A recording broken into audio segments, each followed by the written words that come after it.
আমাদের ক্ষেত্রে আমি হোক বা আমার আইজি সাহেব হোক, আমাদের ক্ষেত্রে যদি কোনো দুর্নীতি পান আপনারা লিখেন, আমাদের কোনো আপত্তি নেই।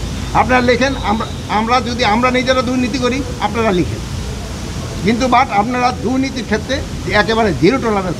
এই যে উন্নতি হয়েছে এটা আপনারাও বলছেন, এই যে দেখেন, এই যে আপনার ভাই, এই ভাই, এই আপনার তাকান, এই যে উনিও রাজনীতি উন্নতি হয়েছে। এখন যে আপনার যে পরিসংখ্যান এটা তো ঘটছে, এটাতে আমরা যতটা কমে আনা যায় আমরা চেষ্টা করতেছি। এই ক্ষেত্রে আপনাদের একটু বড় ধরনের একটা রোল রয়ে গেছে।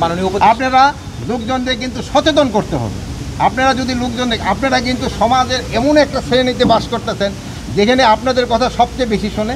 আপনারা লোকজনদের সচেতন করবেন এবং আপনারা যদি পজিটিভ নিউজ করতে থাকেন এইটা হবে। আপনারা দুইটা জিনিসের উপরে আমি আপনাকে অনুরোধ করবো সবসময় দিবেন। একটা হলো দুর্নীতি কীভাবে কমায় আনানো যায়, আর 2 নাম্বার মাদক আমাদের থেকে কমে আনানো যায়। মানে মাদক কিন্তু আমাদের একটা সমাজটাকে গ্রাস করে নিচ্ছে, এই জন্য আপনাদের চেষ্টা করতে। আমি এই জন্য আপনাদের অনুরোধ করব আপনারা এই ব্যাপারে লিখেন এবং লোকজনদের সচেতন করেন, এবং দুর্নীতি রেজিস্টার আপনারা লিখেন এবং লোকজনদের সচেতন করেন। যদি আপনারা আমাদের ক্ষেত্রে আমি হোক বা আমার আইজি সাহেব হোক, আমাদের ক্ষেত্রে যদি কোনো দুর্নীতি পান আপনারা লিখেন, আমাদের কোনো আপত্তি নেই।